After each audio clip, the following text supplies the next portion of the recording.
Take a break from your busy schedule and join Harold Sala for Guidelines, a 5-minute commentary on living.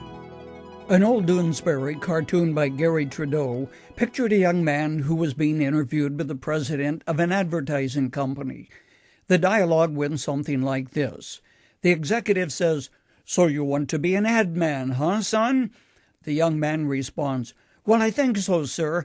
I mean, I can't be certain, of course, but it seemed worth looking into, to see if it worked out, if it felt right, and That's commitment, or is it?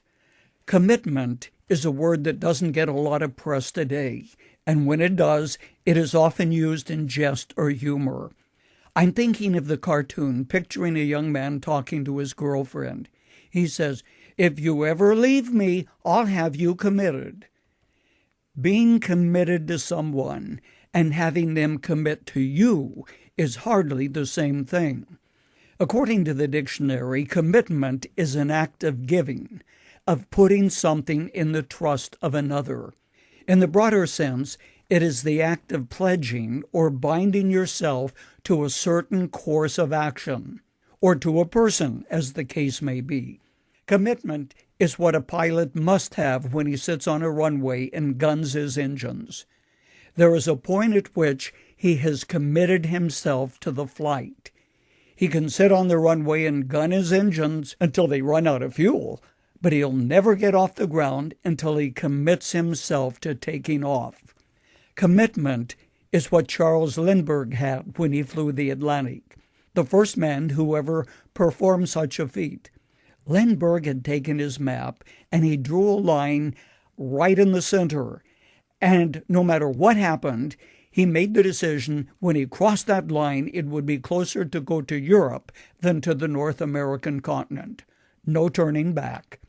Commitment is a decision to move forward, to hang in there when the going gets tough, to take one more step when you are convinced all your strength is gone.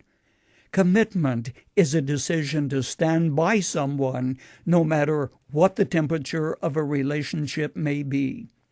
Today, however, the attitude of our world mitigates against commitment. Do your own thing. Seek your own fulfillment. Find your own joy.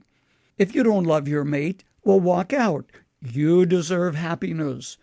All of these attitudes are viruses that destroy commitment.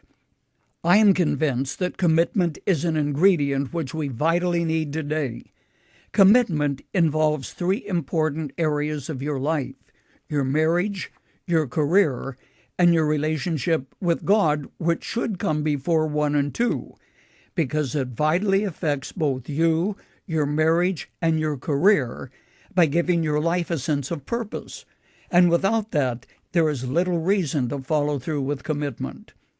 An individual who is deeply committed to something today often stands out from the crowd as someone who's different, often considered a little strange. He or she is considered something of an anomaly or a throwback to another generation. I've got news for you, friend.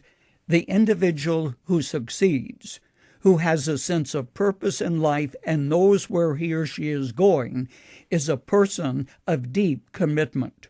Show me a failure, and I'll show you an individual who lacked commitment to his mate, to his job, to himself, and probably to God too. Commitment has always been part of God's plan. As Paul put it, be steadfast, unmovable, always abounding in the work of the Lord.